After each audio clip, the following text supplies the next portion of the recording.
Awesome. I'm going to go ahead and get started. So good evening, everyone. Thank you for joining us tonight for our first of 3 Sea Grant Reef Fish webinars. My name is Ryan McMullen, and I will be your host for this evening. I currently serve as the South Atlantic Reef Fish Extension and Communication Fellow, where I work with Sea Grant offices throughout the South Atlantic region, from North Carolina down to Florida, to support projects advancing stakeholder understanding of the issues, management, and ongoing study of our reef fish species. I want to first provide a brief overview of Sea Grant and our projects, and then introduce you guys to GoToWebinar, which is the platform that we're on tonight. And then last but not least, want to share a bit of details about our speaker before handing him over the reins.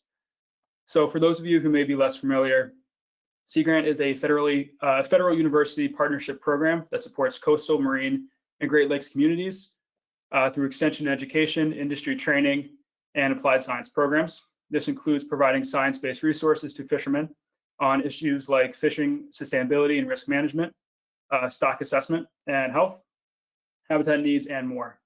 If you're curious about the work that Sea Grant does in your state, feel free to reach out to me in the chat, or you can always send me an email after the webinar, and I'd be happy to connect you with your state's Sea Grant office. I also want to show a few of the features of GoToWebinar. Should see here. So this big red button here is to unmute yourself. The way we'll do questions is that you can submit questions via the chat at any time, and that's going to be through the box here. And then we will answer them kind of chronologically at the very end of the presentation.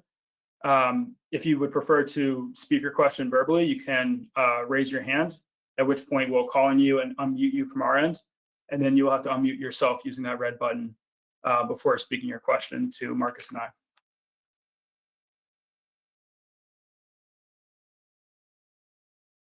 So for the Reef Fish webinar series exists to highlight a small selection of the impactful research that Sea Grant supports and provide commercial, recreational, and for-hire fishermen with additional science-backed insights into their fishery. Tonight's webinar will provide an overview of shark depredation in the Gulf and South Atlantic regions, and will highlight the key knowledge gaps and make managing this conflict especially challenging. Presenting on this topic is Marcus Drymon, an Associate Extension Professor at Mississippi State University and Marine Fisheries Specialist at Mississippi-Alabama Sea Grant Consortium.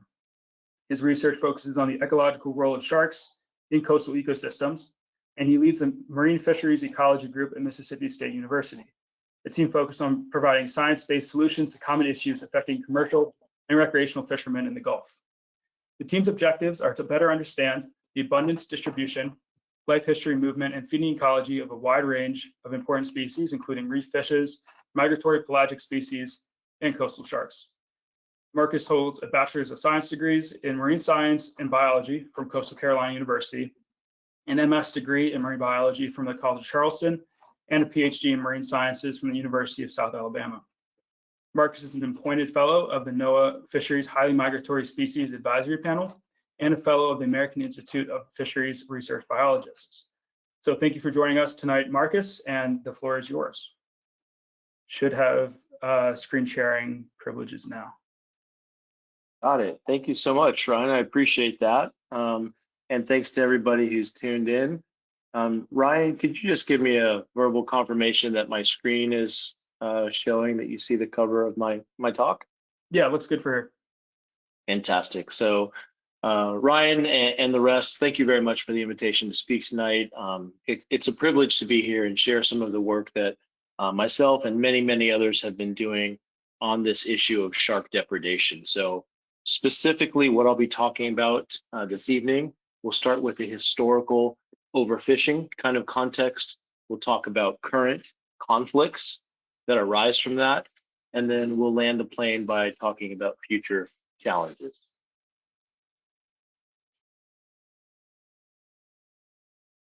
But really, to understand this story, we're going to have to take a bit of a walk back in time to understand what a shark fishery looked like at its early stages when it was just beginning. And that really is a story that starts in the 1930s. Now, I'm nearly 50 years old, so my grandparents were alive during this time, the 1930s, and I can imagine them at breakfast every morning having a spoonful of cod liver oil, because at the time that was considered a medical staple. And it was the dominant source of vitamins A and D. We can see said cod liver oil in this image right here to the right. Now, something happened that caused a problem for this in the late 1930s, especially in the early 1940s. And I'm talking about the cod powerhouse nations of Iceland and Norway. And of course, it's likely no surprise to anybody listening that that event I'm talking about is the advent of World War II. So you can imagine all of a sudden, German U-boats patrolling the Northwest Atlantic Ocean were making it impossible for these shipments of cod liver oil to make their way across the Atlantic Ocean and to the United States. And so we found ourselves, we being United States, found ourselves in a very desperate need for an alternative to cod liver oil. Shown here is an image from around that time period. This is taken from Salerno, Florida. You see three fellows standing here on the deck of a boat and an individual tiger shark. Now, this is not even a mature individual. This individual is likely a juvenile. But what you see between the legs of the man who's kind of leaned over is one lobe of the liver of that tiger shark. Now, to be clear, the tiger shark has at least two lobes of the liver that are equally sized to that. So much so that a mature tiger shark could have a liver that weighs in excess of 200 pounds. And this liver is filled with a substance called squalene. And as it turns out, chemically speaking, squalene is very, very similar to cod liver oil. And so all of a sudden, with the advent of the German U-boats and World War II, we see the birth of the modern shark fishery in the Gulf of Mexico and the South Atlantic United States. Now, I think it would be difficult to overstate the importance of that initial fishery, right? Here's a magazine snippet from a popular publication of the day, and it's writing an article about shark liver oil and what this fishery looks like. And I want to draw your attention to the bottom of this article, where the author concludes that shark liver oil is now as valuable and as sorely needed as rubber or tin. Now, keep in mind, this is World War II era United States, when rubber or tin were probably the biggest commodities that could be come by in the United States. So this just gives you a little idea of how absolutely critical shark liver oil was to our country during that time. Now, thankfully, by the 1950s, the war was over and chemists had figured out how to synthetically produce vitamins A and D. So long gone were the days where we had to slurp down cod liver oil. So I think that's a blessing for several reasons, not the least of which is the cod. But shown here in this partial plot are landings, commercial shark landings in the Gulf of Mexico, Gulf of America, excuse me, in metric tons on the y-axis, and a time series that goes up to about 1980, mid-1980 on the x-axis. And what you can see is in the 50s and 60s and really all the way up to the 1970s, we were no longer in need of sharks for their liver. So the commercial harvest of sharks in this area was virtually zero. Now, if we were in person, I would then ask the audience to raise their hand if they knew what changed around the early 1980s. Sadly, we're not in person, so I'll make that a rhetorical question. And I'll pose it this way. Something changed around the early 1980s. And what that was many other stocks of commercially important finfish like red drum, red snapper, cod, pollock, et cetera, started to become overfished. And so the federal government, specifically the National Marine Fisheries Service, started to encourage commercial fishermen to explore sharks as a potential substitute commercial fishery. So shown here is a brochure published by NOAA Fisheries, National Marine Fisheries Service, January of 1984, and it's discussing or detailing the valuable sharks of the South Atlantic and the Gulf of Mexico.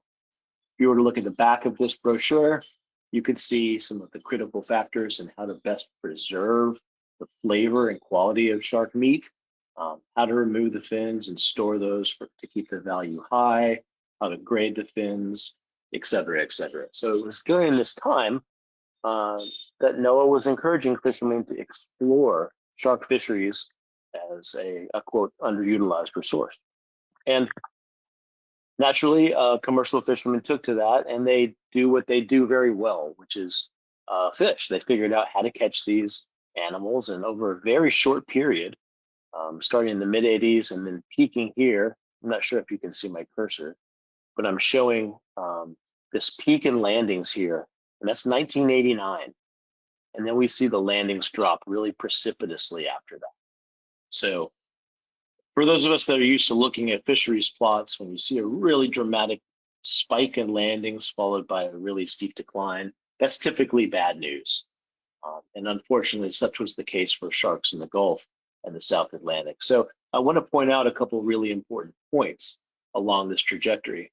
The first of which is what I would consider to be a seminal study, a groundbreaking land-breaking study by John Honig and Sonny Gruber in 1990. And that study essentially said, given the life history characteristics of sharks, the fact that they grow really slow, they reach very old ages, they don't mature until late in life, et cetera, given these case-selected traits, we should really be very careful and not harvest them too hard, right? So 1992 was when, we did the first real assessment for sharks in the Gulf and the South Atlantic. And then it wasn't until 1993 that we had the first FMP, or the first fishery management plan for sharks in the US Atlantic waters. So the question, that I often pose to my students or others when I'm talking about this interaction is, was this a little bit too late? In other words, did we miss the boat? Do we see a situation where landings peaked before we really knew about the life history of these animals, or before we had management measures in place, right? So think about what that time looked like, this time around 1993. And then let's fast forward. I'll then pose the question to you 30 years later. Where are we? So if you'll remember, this is 89, 90, 91, 92. This is 93. You can see landings have been declining steadily since the 90s, but there are several things that explain that, right? And so I want to take just a moment and unpack what some of those things are. But in short, I'm going to make the argument over the next couple slides that we've seen trends in the populations of these coastal sharks that are reflective of 30 years of really careful conservation and management on the behalf of a large group of folks, primarily the folks at NOAA Fisheries and the HMS division, who have done a really good job of bringing back these populations following these really massive population declines. So some would argue that we've started to see the preliminary recovery of some of these species. For example, a paper out of the VIMS, Peterson et al. 2017, makes that exact case, at least for these 4 species. So in the upper left, we have sandbar, upper right, we have blacktip, bottom left, we have tiger shark, and then the spinner shark on the bottom right, bottom left is tiger shark. And so what these authors concluded was that the time series that they examined have ended with an increasing trend suggestive of initial recovery from past exploitation. So for sandbar shark, that's a time series that goes down but then starts to tick up. Same thing for blacktip shark. We see an increase here starting in about 2000s. It's very clear for tiger sharks around 2005 or so, a big population trend ticking up, and somewhat similar for spinner sharks. Now, even more recently, Pacquiao et al. Have suggested that well-enforced, science-based management of carefully monitored fisheries can achieve conservation success, even for slow-growing species. Now, I won't go into the details too much of this plot shown, but I do want to call your attention to the species listed in this column on the far left. Several different sharks. I recognize the name of most of them. And on the far right, we can see the magnitude of the change in their population status. But what I think is so interesting about this plot is this vertical line, and you'll see it's right at the year 1993. Now, if you remember from a moment ago, 1993 was the year that NOAA Fisheries first implemented a fishery management plan for sharks in the US Atlantic. And so what this paper is arguing is that these trends were largely orange and red, to the left of that line before 1993. And any of the green we see tends to be to the right of 1993. So in other words, there is strong evidence that the management that we put in place for 3 decades is finally paying off.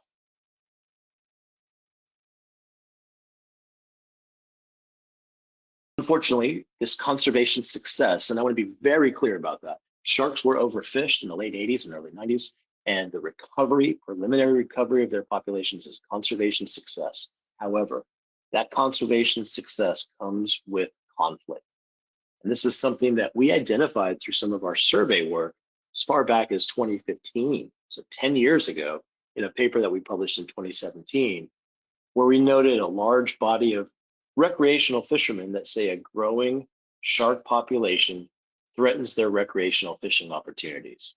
And to be clear, what these fishermen were talking about is called depredation, which we'll define here as the partial or complete removal of a captured fish by a non-target species. Here, of course, is the iconic snapper, red snapper, and shown here is the predator that took a bite out of that red snapper, and that is a sandbar shark. So, depredation is a complex interaction. You're going to hear me say that at least a couple more times. It's a complex interaction that pits a rapidly growing angler base against shark populations that are only now and slowly recovering following decades of overexploitation.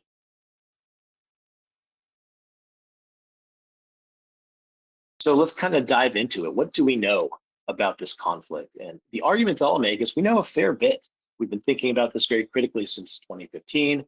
That paper that I just referenced identified a group of anglers, a large group of anglers that have identified depredation as a growing problem. Based on that work, we were able to identify and develop some genetic tools to help identify the culprits in these depredation interactions. Just imagine like a Q-tip that you would take and you would use to swab the outside of this bite wound that you see here on this big mature scalloped hammerhead. And through that swab, we could recover enough trace DNA that would allow us to say, oh, that was a big tiger shark or a big bull shark that bit that hammerhead. Around that same time, we started identifying depredation-related barriers to the adoption of things like descender devices.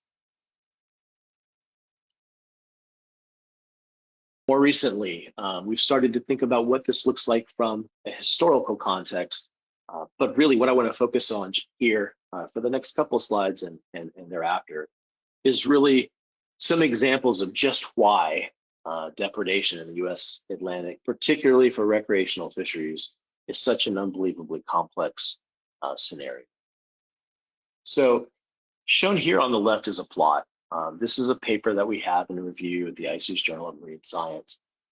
And there's a ton of information going on here, right? But that's actually kind of the point of the plot. Let's break it down, and you can see that in the left-hand column here, you have many different species of shark, starting from the spiny dogfish, the porbeagle, all the way down to the Caribbean reef shark. Now, these are all species of shark that we've identified as depredators. Now, if you look at the far right-hand column, you'll see all of the species that we have identified as having been depredated by those sharks on the left-hand side. So anything from pollock to cod to black sea bass to gag, wahoo, red grouper, all the way down to parrotfish, right? And if you look, the colors mean something. The blue sharks, or excuse me, the circles tell you what management authority is over the management of those individuals. So the HMS species are all shown in this color blue. But then the dark blue line means that it's not federally protected. There's a dark blue border around that circle, where a red circle around it means it's a federally prohibited species. So you can start to see, once we get involved with species that are both federally prohibited or protected and different finfish species that have varying degrees of protection across this host of management authorities, from Atlantic states to the Caribbean Fishery Management Council, the Gulf Fishery Management Council, FWC, the Mid-Atlantic. You can see just how the complexity just builds and builds and builds. So if we really wanted to distill this into the two species that are most commonly implicated as depredators, we could take a look at bull shark here on the left-hand side of this plot, panel A, and then sandbar shark here in panel B. And I want to draw your attention to a couple of things. So first of all, we know bull sharks are not federally prohibited, right? So they're indicated by a blue circle with the blue outline, while sandbar sharks are also managed by HMS, right? So they're shown in blue, but they have a red outline, which means they are a protected or a prohibited species. So right off the bat, what I want you to take home from this is that the way we deal with depredation from these two species is very, very different, right? But if you look at all the arms coming off of these central points for both bull shark and sandbar shark, you can see a host of different species that are being affected by depredation interactions from these two different shark species. So again, I say this a lot and to a lot of different audiences, but this is an incredibly complex scenario that really requires some pretty complicated solutions. And it's not so much the human wildlife conflict that keeps me up or that really gives me pause. Really, when I think about depredation, it's more of a human-human conflict. It's a clash of what we consider to be conservation values. So some of our recent survey work has identified this underlying belief for many anglers that specifically NOAA Fisheries has overprotected shark populations, and that's what's impacting their ability to go recreational fishing, right? And that's a value judgment, right? When you look at the stock assessment process for these sharks, it's very science-based. It's based on sustainably managing these populations. But again, you have people that just have different values, and those values are really what's clashing here. So oftentimes when I talk about this to broader audiences, I bring up the idea of the reintroduction of wolves into the Western United States. You know, it'd be difficult to argue that that's not a conservation win. Those animals were largely extirpated from their native range, so bringing them back has clear ecosystem benefits. But that doesn't mean there aren't clear stakeholder conflicts, right? So when you talk to ranchers out in the Western United States, by and large, they're not at all happy that wolves are back. And it's because these wolves are feeding on their livestock. And perhaps, ironically, that's an interaction that's also referred to as depredation.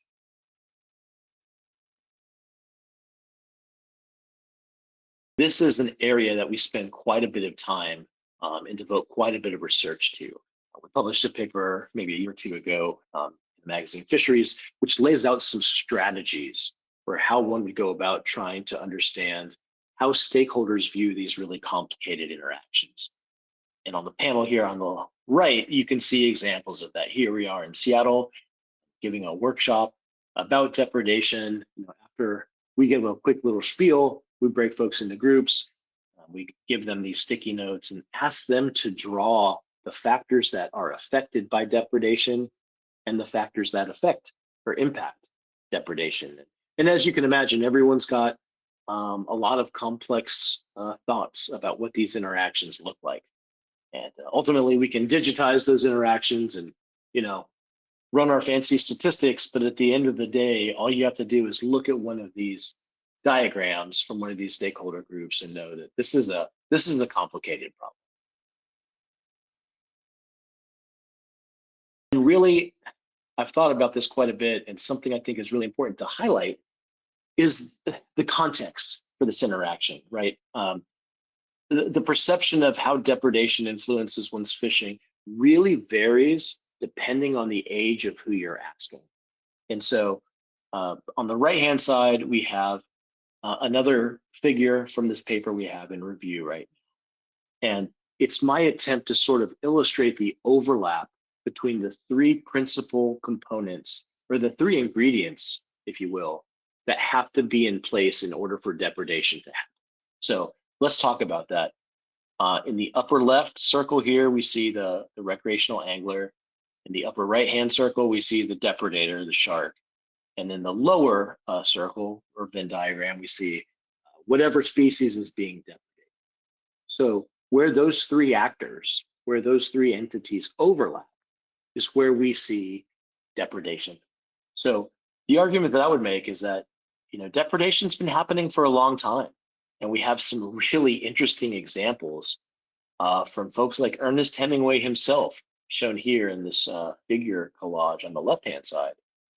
These are images of Ernest Hemingway in panel C and D, who is on record as the first person to land an intact tuna in the Bahamas after several years of attempts, all of which ended in panels A and B. There was this period in the 1930s in Bimini where nobody was able to get a bluefin tuna to the boat before it was being chomped on by sharks. So this depredation from areas like Bimini in the 1930s is what I'm saying is going on in A, in the uppermost Venn diagram here. That's a baseline level of overlap between anglers, fisheries, and sharks as depredators. Now, let's fast forward 25 years and see how that's changed. You know, between 1950 and 1975, we know that populations of anglers increased, and we know that most finfish stocks were slowly starting to decrease, right? There's lots of historical landings data to indicate that. We suspect the shark populations were still about the same in the 50s and 60s as they were in the 20s and 30s. So they stayed about the same, right? So the overlap between these three entities likely increased a little bit. Let's fast forward to 1975 through 2000. This is a very interesting period. Lots more recreational anglers on the water. Those finfish stocks continually declined. But at this point, we start to see the decline of sharks due to large-scale commercial fishing. That's the plot that I showed you almost at the beginning of this talk. So I think that the overlap between those three entities was literally at an all-time low in the 1970s, 80s, 90s, up to about 2000. Something changed, or I'll say a lot of something's changed, right? In panel D, between 2000 and today, we know populations of anglers have continued to increase. We know shark populations have increased. We call this a lifting baseline. Again, this wasn't an accident. This was something that we collectively worked really hard to do for 30 years. These populations were overfished, and it's taken a lot of blood, sweat, and tears to get those populations back to sustainable levels. And also, we see populations of many prey species have started to recover.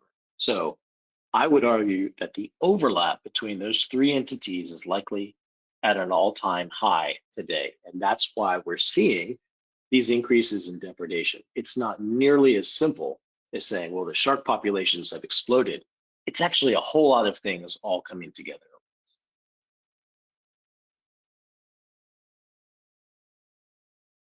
So what does that mean for how we address the issue? And I won't lie, it's a challenge. This is a little cartoon we put together from a paper we wrote a couple years ago. And this is really how I sort of conceptualize this issue. I break it into these three components.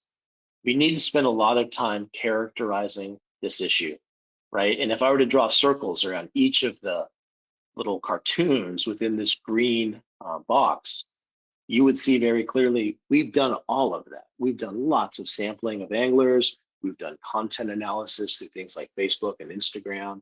We've built lots of those mental models or participatory models. We've combed through logbooks. We've done lots of video trials. We've even developed genetic techniques, right? So we kind of have this characterization thing. I feel like we've got a relatively good grasp on that, right? Reducing depredation.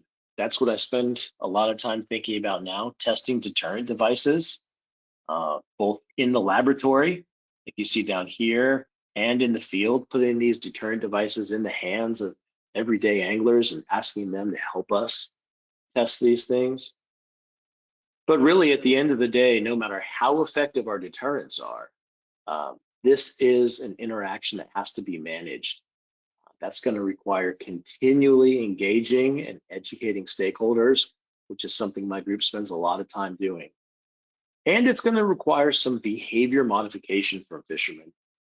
And I would just like to say this is nothing new for fishermen. In fact, that's kind of one of the hallmarks of being a fisherman is you figure out how to get that fish to the boat. right? And there's always a challenge, there's always something standing in the way, but that's what fishermen do, is they innovate. So we are likely looking at a new reality as these shark populations continue to recover, as we have more and more anglers enjoying the water, and things like that.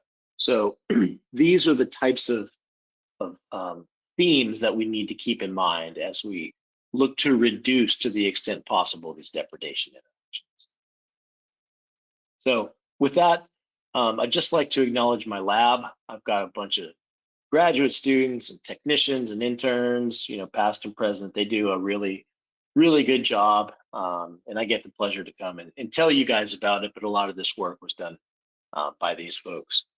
I'd also like to thank NOAA Fisheries, not only for funding a lot of this depredation research, but for doing a good job in rebuilding these shark populations that had been overexploited, overharvested.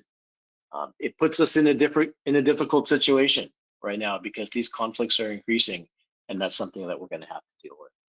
But with that, I'd like to thank you for your time and attention, and I'd be happy to answer any questions. Awesome. Thank you so much, Marcus. That was a phenomenal presentation. So yeah, anyone who has questions, you're welcome to either hit the raise your hand icon, which is in that little toolbox in the top right of your screen, or you can always write it in the question box as well, and we can get to you that way. I think while people will think of their questions, Marcus, I would love to hear a little bit more about some of the shark deterrents that you mentioned. I know I've heard a little bit about some more experimental approaches to deterring, shark depredation, but I'm curious about the different varieties of deterrents out there. Has any of them proved, especially effective or promising for deterring sharks? Yeah, Ryan, thanks. That's really kind of the million-dollar question, right? And the short answer is we have a paper in review right now where we went through this very rigorous exercise and ranked all of the potential deterrents that we could find, either in the literature or that we were familiar with. It was a list of almost 100 different deterrents. And we ranked them according to several criteria. And we came up with a short list of about half a dozen or so. And then we went on essentially these like continental scale tours. Specifically in Australia, we did 10 different workshops with 10 different angler groups all across that continent, where we showed them these deterrents that were the most promising. And we asked these anglers, which of these deterrents would you be most likely to use? And from that, we've gotten a short list of just a handful. I think some of them are promising. Things like the Shark Tech device made in England. If we can get the price point down on that a bit, it's an electronic deterrent. It's simple to use. It runs for a long time off a single small battery. Clipping that to the terminal line in your bottom rig has shown to be pretty effective, 50 to 60% reduction in depredation. There are more expensive options like the Shark Guardian, which is more of a boat-based deterrent, which shows around that 60% reduction. The idea is that this deterrent hangs off your boat and essentially creates like a force field sort of around your entire vessel. We've also tested the magnetic deterrents, things like the Shark Band's Zeppelin, with work we've done with Dr. Drymon at Florida Atlantic University. I think there's still some promise to that. There's a device called the Repellex. It's also an electronic device made by a man in Western Australia. And it's one of those things where I think as this problem continues to mature, as this interaction continues to mature, we're going to see more and more innovation in that space when people realize that there's a real market and that anglers are willing to pay, to try to reduce these interactions to the extent possible. Absolutely. I appreciate you providing all those different alternatives for anglers to experiment and use. We had a question come through asking about the kind of process of evaluating sharks under the management guidelines that you mentioned before. So, this might not be your area of expertise, but kind of getting into at what point are sharks kind of classified as protected versus not protected, and what's sort of the mechanism of deciding if that population needs protection or not?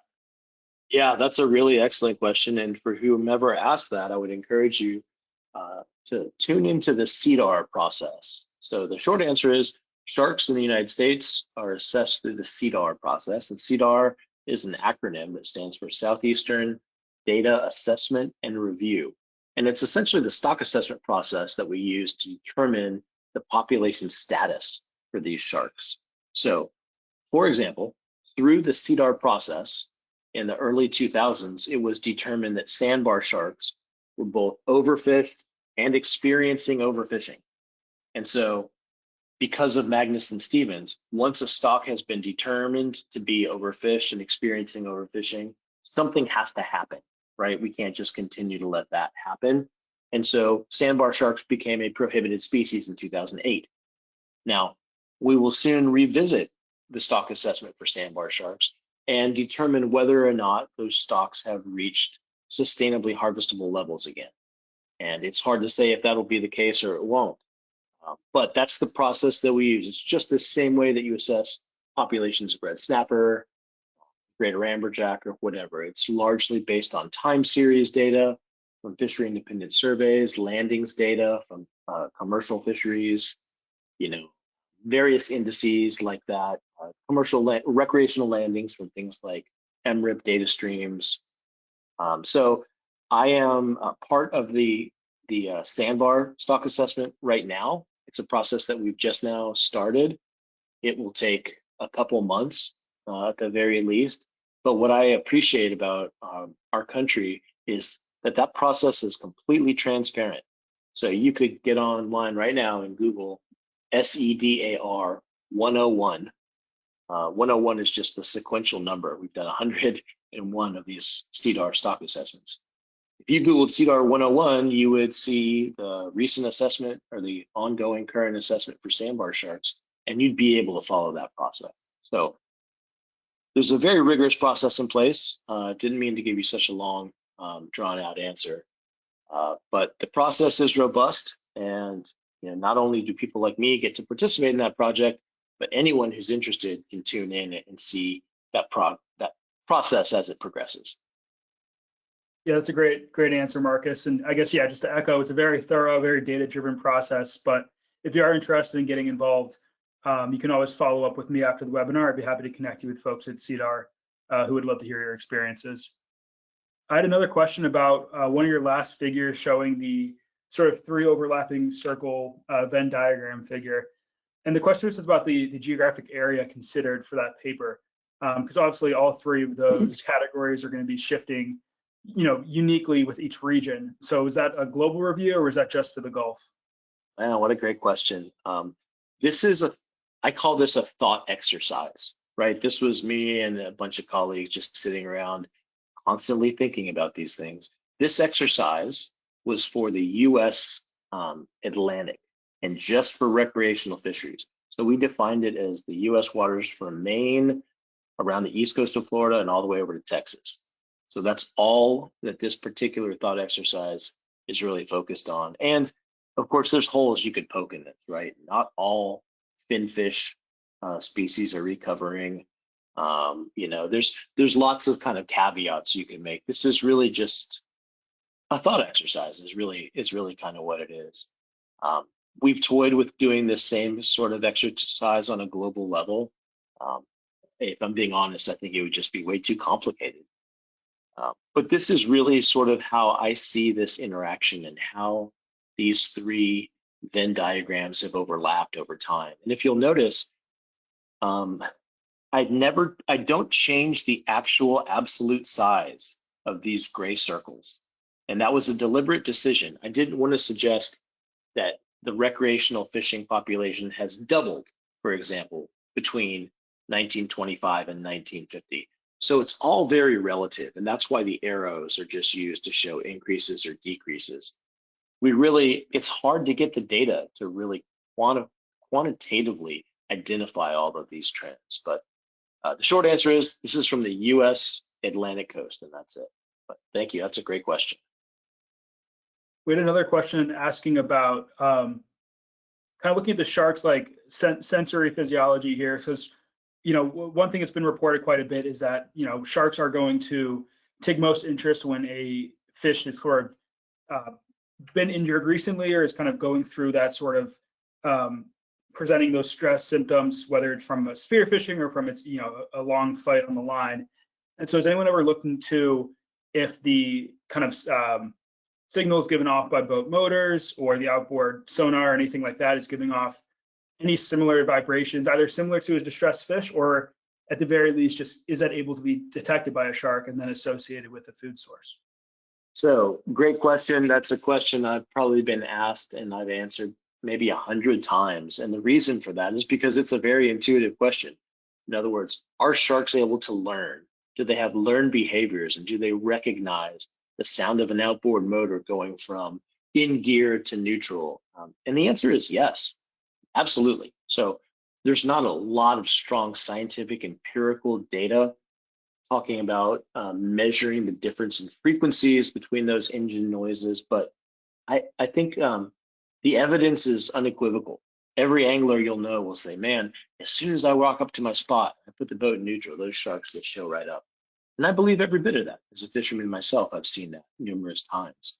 These sharks have learned to associate increased boat traffic with increased number of lines in the water and increased opportunities for depredation. I think there's very little doubt about that. Add that to the fact that these sharks often show a lot of sight fidelity. They like to hang around the same spot. Add that to the fact that, any angler listening in will confirm there's no longer such a thing as a secret spot. We don't have secret spots anymore.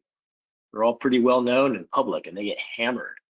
And so you add increased number of anglers on the water to increasingly popular and well-known spots. It's almost kind of like a perfect storm. But short answer, yes, we know from the sensory physiology of these animals, they're certainly capable of detecting those frequency changes, and we strongly suspect that's absolutely the case. I had a quick follow-up to that. So I'm curious, sight fidelity, as you mentioned, is kind of where sharks start to return to the same area, whether it be for feeding or pupping or any other purpose like that. One of the common, most common sharks we see in depredation is those sandbars that you mentioned, and that's shown in the photo here. Do they show sight fidelity often, or is it a seasonal thing? And then it's sort of a piggyback to that.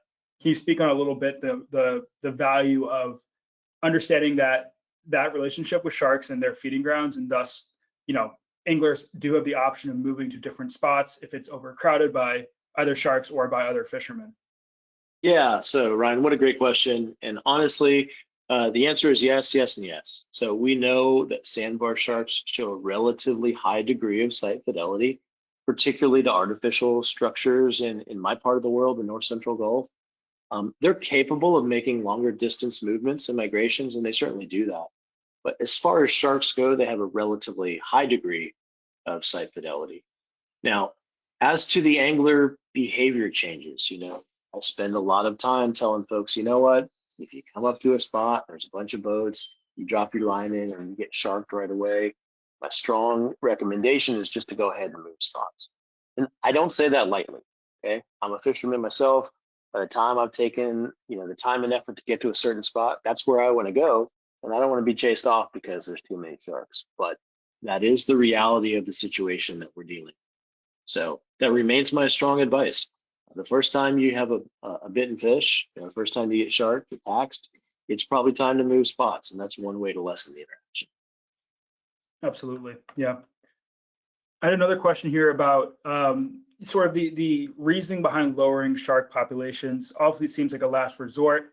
This kind of does connect to one of my own questions as well, where you mentioned the Yellowstone wolves example, which I think is a phenomenal example.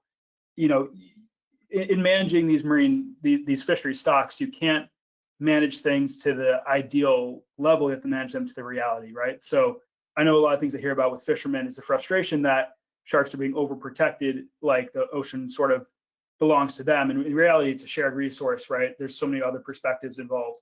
So can you speak a little bit to, I guess, the importance of lowering shark populations strategically? Because while it does seem like a dire option, it does seem like it's necessary in an ocean where there's so many other things that need to be managed as well.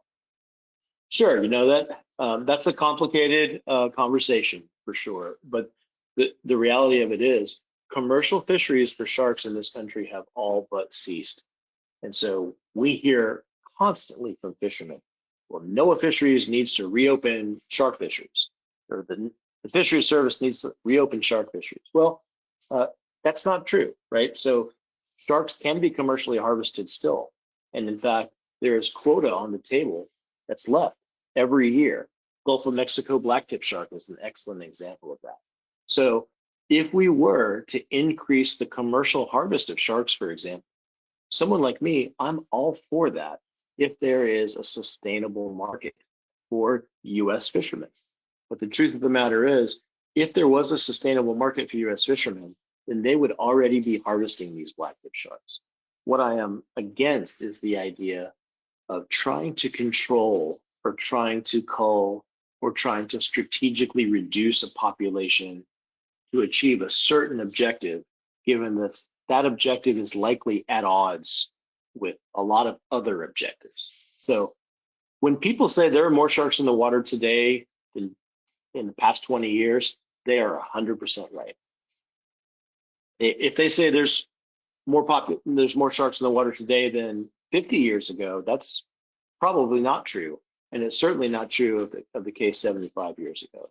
So, you know, if there was to be a resurgence, if there was to be a desire for a meat fishery for sharks, because they are a natural resource that can be harvested. I've eaten hundreds of sharks over the course of my life as a researcher who studies sharks and has to oftentimes lethally sample them. I eat them. And there is certainly a market for that, but the public opinion and sort of the prevailing opinion has shifted so far away from that that's an unlikely scenario in my opinion. Yeah, absolutely. I think that's a really good point you have there. I did have kind of a quick circle back to the question about sort of deterrence. I know you kind of already mentioned a lot of different ways that there's products you can purchase, there's kind of behavior you can do in terms of where you fish. I think, is there any other kind of tools to have in that reduction toolbox do you think anglers on this webinar should probably keep in mind?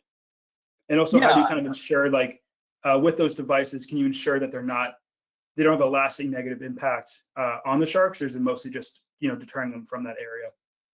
Yeah, so lots of good questions there. I'll answer your last question first.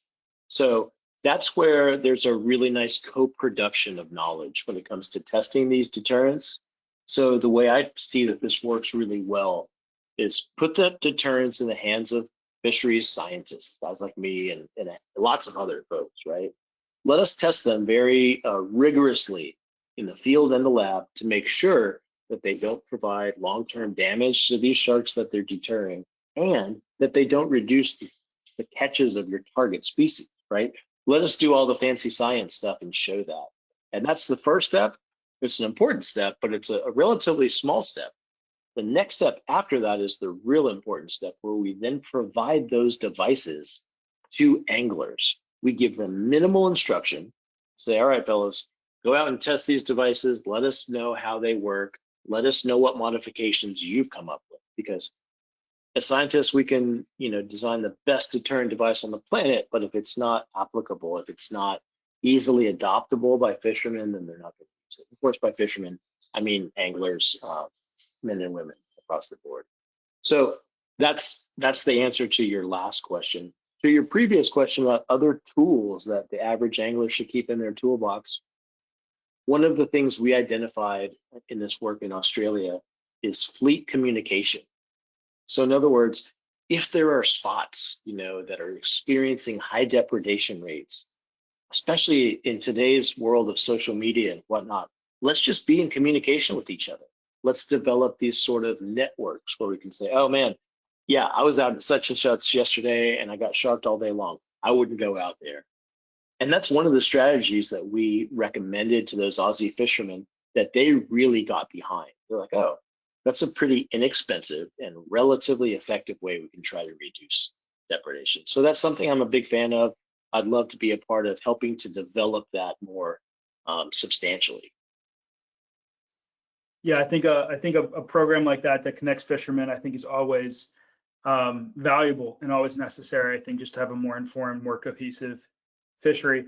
One of the tools that I was kind of hoping you mentioned, but would be like a descending device, because I know one of the main oppositions I've heard from anglers is that the using a descending device is spoon feeding sharks, or you're gonna, bring a fish right down to them.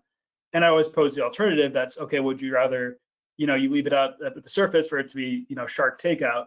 So I'm curious if your lab has looked at the effect of descending devices in reducing depredation, and what that says about depredation being concentrated, around human activity versus around the surface, or if it's more, homogeneous throughout the ocean.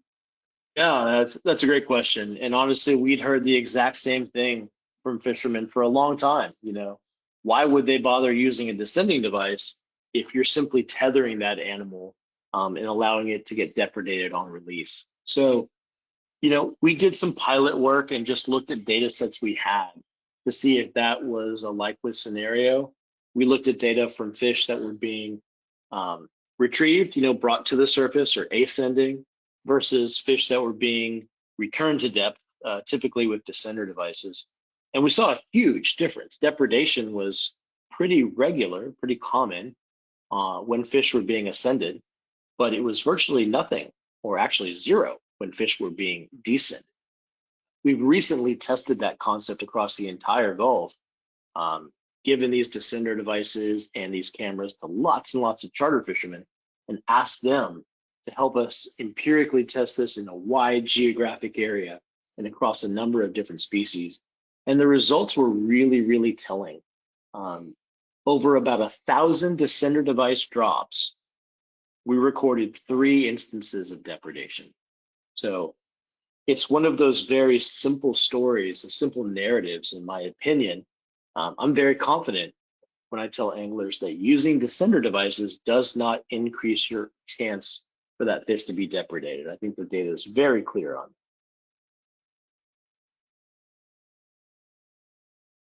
that. I appreciate that, Marcus. That I don't have the exact numbers, but whenever I speak with anglers, I always try citing something along those lines. So it's good to hear it from the horse's mouth. I think one of our final questions, just as we're running on time here, you kind of mentioned the wolf reintroduction, and again, how that's an important kind of keystone case in terms of managing human wildlife conflict. What are some lessons that you glean out of that you think are applicable to these offshore fisheries? Man, what a great question. When I think about that conflict, there's an entire center at Colorado State University, and it's the Center for Human Wildlife Coexistence. And so they specifically don't say human wildlife. Actually, it's human predator coexistence, not human predator conflict. So the coexistence part is the word I'm really honing in on, because this is a scenario we will deal with for the long haul. But one of the things I think that's one of the most salient points from that work out west is that they've done trials. So they've selectively removed, by trapping and relocating, up to 80% of a particular wolf pack. And these were wolves that were documented known depredators of livestock. They've removed 80% of those individuals, but depredation rates didn't really change. So the take home from that is, it doesn't take a whole lot of animals to do a lot of damage in a relatively concentrated area. And that's kind of what we might be looking at here with sharks. It may be that there are these repeat offenders, right? These single individual animals, sharks, that are doing the majority of the depredation. That's just something that we don't yet have a good grasp of. Yeah, that is also, though, to say, like, I know a lot of research is being done in that area, looking at sharks, their movement and how is that changing in relation to fishing hotspots, whether it be in the Keys or in the Carolinas. And I know the jury is still out on that. So, I just think there's an important distinction to make, that some people have a vendetta against depredation, and they always claim it is the same individual. And I think that I think it's great that there's ongoing research kind of looking to explore that pathway. I think it's just a final question, Marcus. Do you, and then, if you don't have a great answer for this, then by all means. But I was curious, looking at elsewhere in the South Atlantic, looking, into Georgia, into the Carolinas, are there resources or people that you think are worth fishermen following or kind of getting in touch with, just to learn more about how depredation may look in their own backyards? Gosh, I'm not terribly familiar. It's folks that study sharks in general. It's a relatively small group of folks. And then, among those shark folks that are really heavily focused on depredation, it's not a ton. There are folks up in New England out of Andy Danilchuk's lab at University of Massachusetts, Amherst, that are doing some work on depredation.